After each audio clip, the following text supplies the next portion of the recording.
¿Qué hace Dios con los ofensores habituales? Nosotros los enviamos de la calle a la cárcel y de allí nuevamente a la calle. Y hablamos de construir más cárceles. Pero ¿qué hace Dios con los que caen repetidas veces en el pecado? ¿Se siente frustrado Él también? ¿Pagó Dios un precio incalculable para perdonar a los pecadores, tan solo para comprobar su incapacidad para cambiarlos y verse imposibilitado para impartirles el poder que necesitan para dejar de pecar? ¿Qué sucede cuando un individuo se da cuenta de que el perdón no es suficiente? Escrito está, con el pastor Mark Finley y como orador asociado el doctor Milton Peverini, presentando al Cristo viviente como la respuesta a nuestras más profundas necesidades. Fundado por Jorge Bandeman. Escrito está, declara el mensaje final de Dios para nuestro tiempo. Hoy, el perdón y el poder. El doctor Pablo Tournier, el famoso psiquiatra suizo, durante sus años de estudiante universitario se hizo muy amigo de un profesor griego que se interesó en ayudarlo. El profesor no era religioso, pero era un hombre bondadoso. Muchos años después, el doctor Tournier, que se había convertido al cristianismo, completó el manuscrito de su primer libro sobre la vida cristiana y, queriendo que alguien lo leyera con ojo crítico, se acordó de su antiguo profesor griego. El académico le pidió que le leyera el primer capítulo en voz alta, porque su visión no era la mejor. Cuando terminó de leer el primer capítulo, el doctor Tournier se detuvo esperando la reacción del sabio. Pero el profesor dijo, siga leyendo, Pablo. Así lo hizo y leyó otro capítulo. El profesor repitió, continúe, por favor. Tournier leyó el tercer capítulo. Al terminar, el anciano profesor le dijo, Pablo, tenemos que orar. Así lo hicieron. Al terminar, el doctor Tournier, sin contener más su asombro, le dijo, no sabía que usted era cristiano. Oh, sí, fue la respuesta. ¿Y cuándo se hizo usted cristiano? En este instante, contestó el anciano. En este instante. Eso es todo lo que se necesita para hacer una decisión. Y esa decisión puede marcar el comienzo de una vida nueva, una existencia feliz, productiva y llena de satisfacciones, más allá de cualquier expectativa. Esta decisión puede transformar al borracho del pueblo en un esposo atento. Puede transformar a un ateo empedernido en un devoto seguidor de Cristo. Puede transformar a un rudo y tosco pescador en un apóstol Pedro. Puede hacer de un perseguidor de Jesús un apóstol Pablo. Desgraciadamente, no siempre sucede así. Un individuo puede llegar a ser ministro del Evangelio y predicar elocuentes sermones. Puede hacer los más conmovedores llamados para que la gente se entregue al Salvador. Puede ganar millares de almas, pero al fin él mismo perderse. El apóstol Pablo sabía que tal cosa es posible. Por eso dijo lo siguiente, trato severamente a mi cuerpo y lo someto a disciplina, no sea que habiendo predicado a otros, yo sea descalificado. Hacer una decisión por Cristo no nos quita nuestra libertad de escoger. Se puede contradecir la elección hecha. Judas, por ejemplo, decidió unirse a Cristo. Era el discípulo más brillante y sus compañeros se sentían orgullosos de contarlo entre los suyos, pero terminó traicionando a su maestro. Hay otras razones por las cuales una decisión por Cristo puede resultar en un fracaso. Puede haber sido un compromiso superficial, hecho como fruto de una emoción momentánea. Puede que no hubo una entrega verdadera de la vida en manos del Salvador. Quienes hacen esto pueden decir que han nacido de nuevo, pero en ellos no se nota ninguna transformación. Ni el antiguo estilo de vida, ni los pecados habituales han sido modificados en lo más mínimo. Hubo solo un testimonio superficial que luego se desvaneció. ¿Qué significa nacer de nuevo? Nicodemo era un hombre bueno. Era un fariseo de excelente reputación, miembro del concilio directivo de los judíos. Se había sentido atraído por las enseñanzas de Jesús. Estaba convencido de que en él había algo diferente. Las verdades sencillas que enseñaba eran como una corriente de aire fresco. No podía acallar el deseo de conversar con este maestro de Nazaret. Pero Jesús no era popular con los dirigentes religiosos y Nicodemo sabía que su propia popularidad iba a sufrir si se acercaba abiertamente a Jesús, de modo que fue al maestro de noche, secretamente, y con la esperanza de tener una interesante conversación. Pero en ese respecto estaba destinado a sufrir una decepción. Jesús hizo a un lado todas las formalidades y expuso la verdadera necesidad de ese orgulloso dirigente. Le dijo con sencillez, y abrimos la Biblia en el Evangelio según San Juan, capítulo 3. Te aseguro, el que no nace de nuevo no puede ver el reino de Dios. Nicodemo se sintió tomado por sorpresa. Había esperado tocar profundos temas teológicos, pero estas palabras decidió tomarlas en su sentido literal. ¿Cómo podría nacer de nuevo un hombre que ya tiene 30 o 40 años de edad? Jesús no respondió directamente a la objeción de Nicodemo. En verdad, la obra del Espíritu de Dios no puede ser explicada. Jesús dijo que es como el viento. Escuchamos su sonido, pero no podemos verlo. Solo podemos contemplar sus efectos y maravillarnos de su poder. Así también sucede con el Espíritu de Dios. No podemos ver su obra ni comprender su trabajo, pero sí podemos ver los resultados que produce en la vida que ha tocado y maravillarnos. En forma inspirada, alguien lo explicó muy bien al decir: nadie ve la mano que alza la carga, ni contempla la luz que desciende de los atrios celestiales.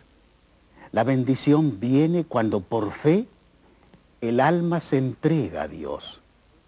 Entonces, ese poder que ningún ojo humano puede ver, crea un nuevo ser a la imagen de Dios. Nadie ve la mano. Nadie puede ver cómo obra el poder creador. El milagro no puede ser explicado, pero millares pueden ver el resultado de la obra del Espíritu. Por desgracia, hay muchos en nuestros días que han comprendido mal esta verdad. De hecho, la han vuelto completamente al revés. Quieren ver y palpar el viento. No les importan los resultados. Tampoco les importa comprobar si la vida ha experimentado cambios con tal de escuchar el rugido del viento. El problema es que hay más de un espíritu en el mundo. El apóstol Juan nos advierte en estas palabras. Abrimos la Escritura. No creáis a todo espíritu, sino probad si los espíritus son de Dios, porque muchos profetas han salido al mundo. 1 Juan 4:1. También hay más de un viento.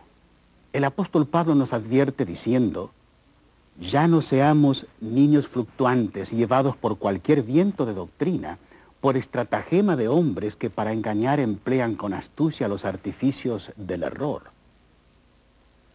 Uno de los trucos que emplea el diablo es inducirnos a mirar el viento, lo sobrenatural, y contemplar algunos de sus milagros. Luego, mientras somos atraídos por lo espectacular, nos atrapa con la red de sus falsas enseñanzas. ¿Por qué el diablo tiene tanto éxito en hacer esto? ¿Por qué mucha gente cree que si ven algún fenómeno sobrenatural, la doctrina que lo acompaña debe ser correcta? Pero la mayor parte de las veces no hay nada de correcto en estas enseñanzas. Es posible que en la nueva vida se experimente éxtasis, pero su presencia no es la única evidencia de que el Espíritu de Dios está obrando. Cuando el Espíritu Santo se posesiona de un individuo, cambia algo más que el sonido de sus palabras, transforma la vida entera. habrá equilibrio entre las emociones y la responsabilidad. El Espíritu de Dios nunca hace que una persona pase por alto la palabra escrita de Dios o que coloque las emociones por encima de los requerimientos de Dios. El Espíritu de Dios nunca nos dirá a usted o a mí nada que contradiga lo que les dijo los escritores bíblicos.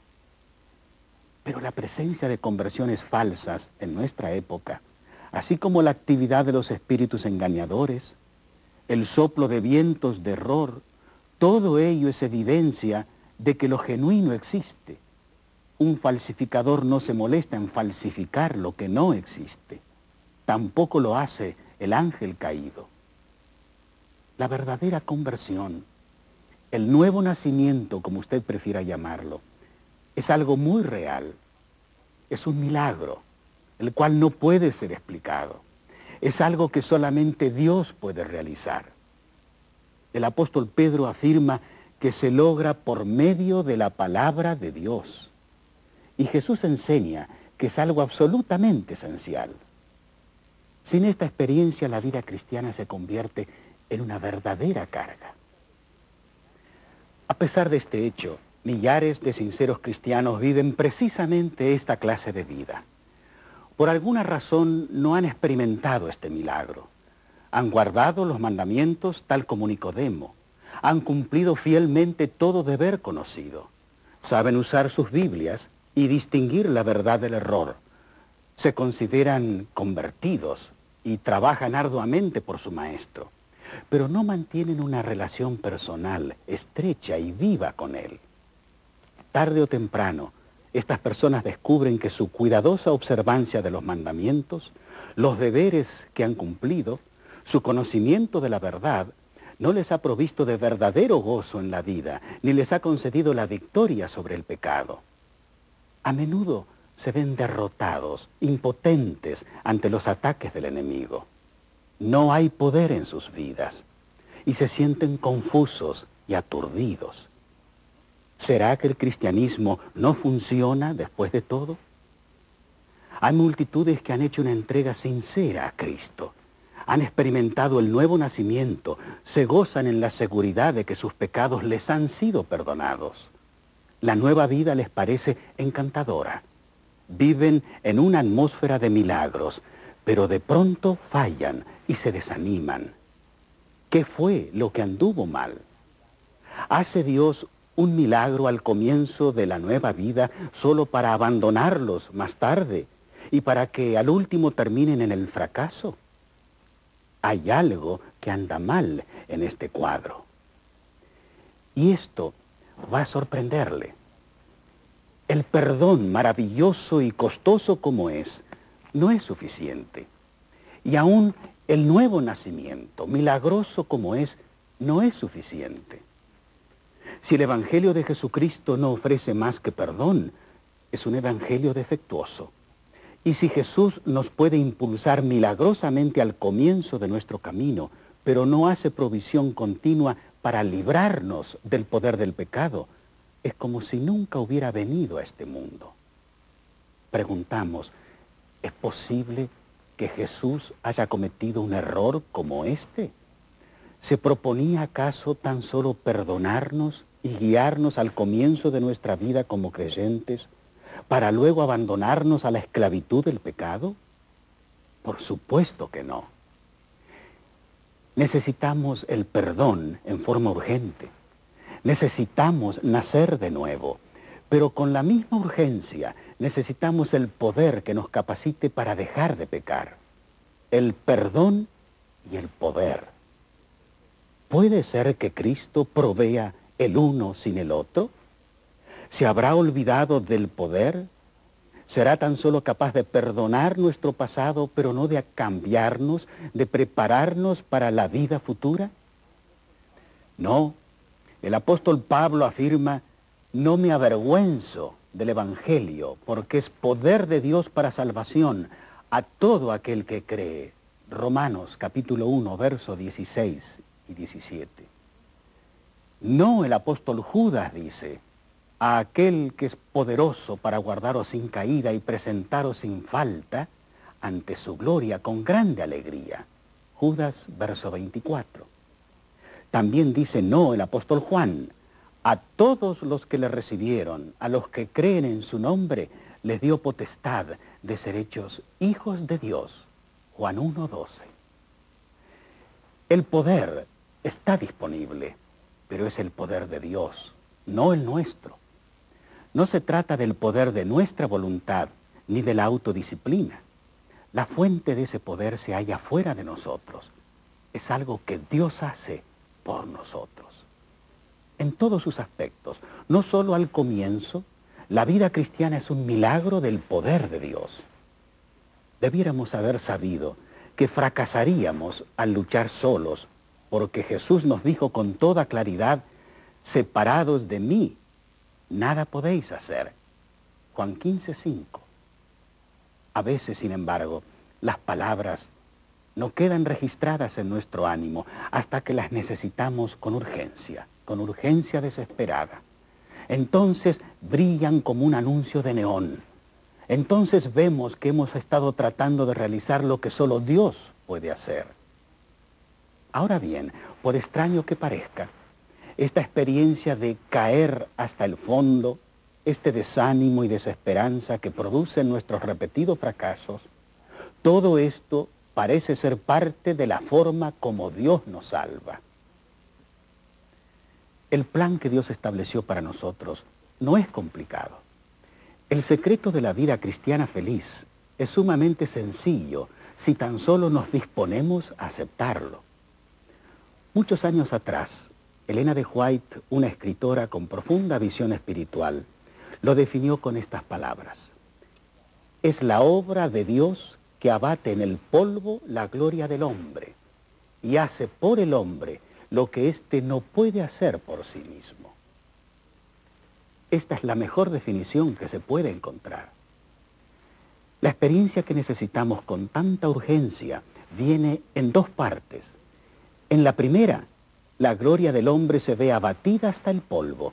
En la segunda parte, Dios hace por nosotros lo que nunca podríamos lograr por nosotros mismos. Y la primera parte debe preceder a la segunda.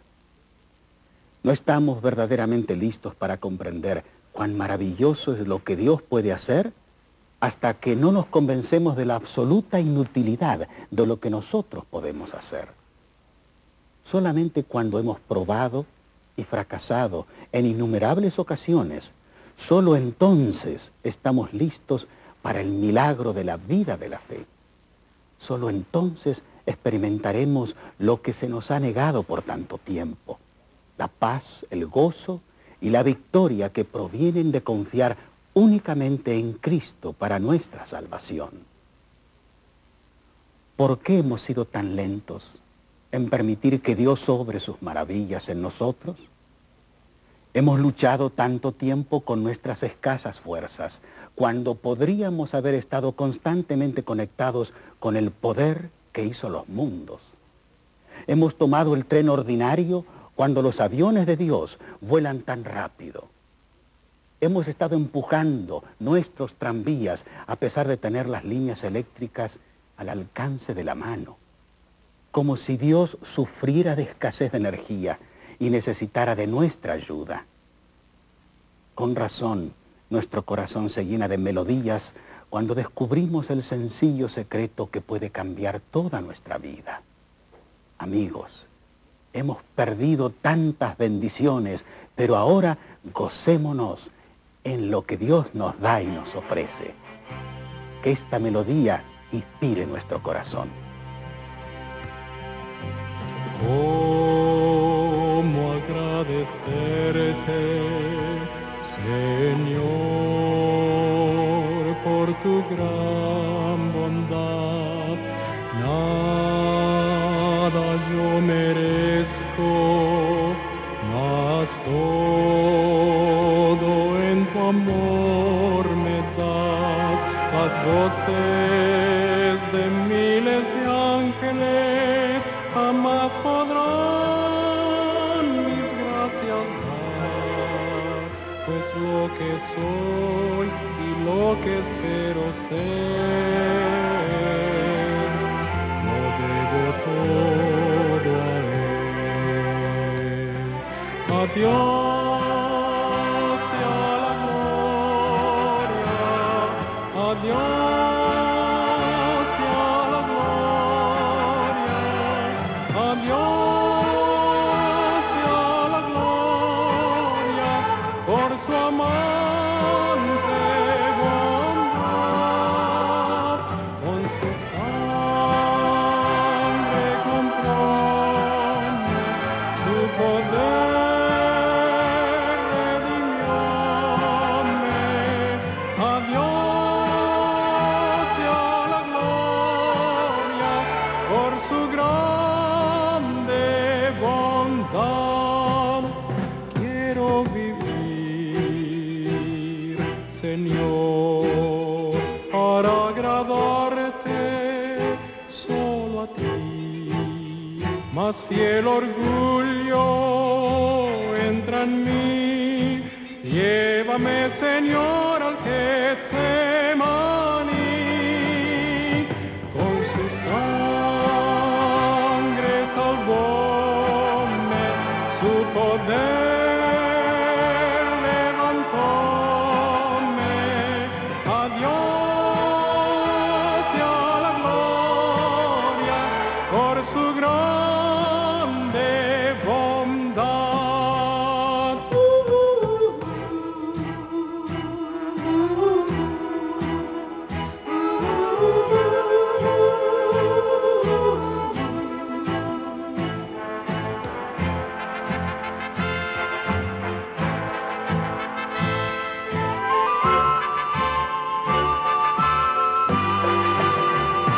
Con su sangre salvóme, su poder levantóme.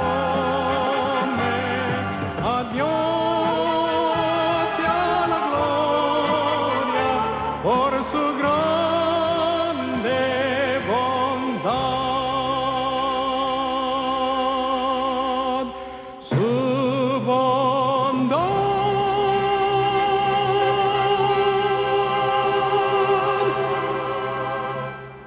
Muchas gracias por esta melodía tan llena de esperanza, tan llena de victoria. Ciertamente, en esta ocasión, hemos sentido la victoria que viene del poder de Dios, del poder de Cristo Jesús. Sí, Jesucristo, el mismo que ofrece su perdón por medio de su sangre bendita, es el que nos ofrece su presencia, su Espíritu Santo, de tal modo que nosotros no vivamos más a tropezones, cayendo en faltas y en pecados. Cuando uno evoca el legado que dejó Jesucristo antes de ascender a los cielos, al grupo de creyentes, comprende que nos alcanza a nosotros. Toda potestad me es dada en los cielos y en la tierra, por tanto, id y predicad. Y estoy con vosotros todos los días hasta el fin del mundo. El Cristo que venció la muerte y que venció el pecado, el Cristo que venció a Satanás, es el Cristo que por medio de su Espíritu Santo quiere estar con cada uno de sus seguidores. Es la hora de vencer el pecado en el nombre de Jesús. Y es la hora de tener una vida nueva por el poder de Jesús. Tan ciertamente como el apóstol Pablo dejó de ser un perseguidor del Evangelio para transformarse en un predicador del Evangelio, tan ciertamente como Pedro dejó de ser el que negó a Cristo para transformarse en el valiente discípulo que levantó la bandera de la cruz, así también nosotros tomémonos de Cristo Jesús, de su poder y de su victoria. Oremos ahora. Busquemos el poder de Dios. Padre nuestro, el perdón y el poder, cuánto necesitamos ambas cosas. Quebranta nuestros orgullosos y duros corazones y habla a nosotros palabras de perdón. Líbranos de nuestra culpabilidad devastadora y elévanos por tu poder. Guárdanos por tu poder y al fin sálvanos también por tu poder. Lo rogamos en tu nombre. Amén.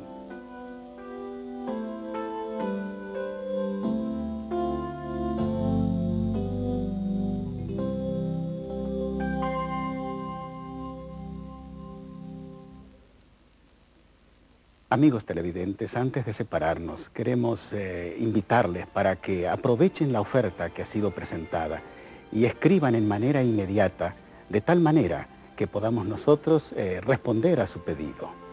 Y ahora ha llegado el instante de terminar con nuestro encuentro de esta ocasión. Y antes, sin embargo, les recordamos que escrito está: no con solo el pan vivirá el hombre, sino con toda palabra que sale de la boca de Dios.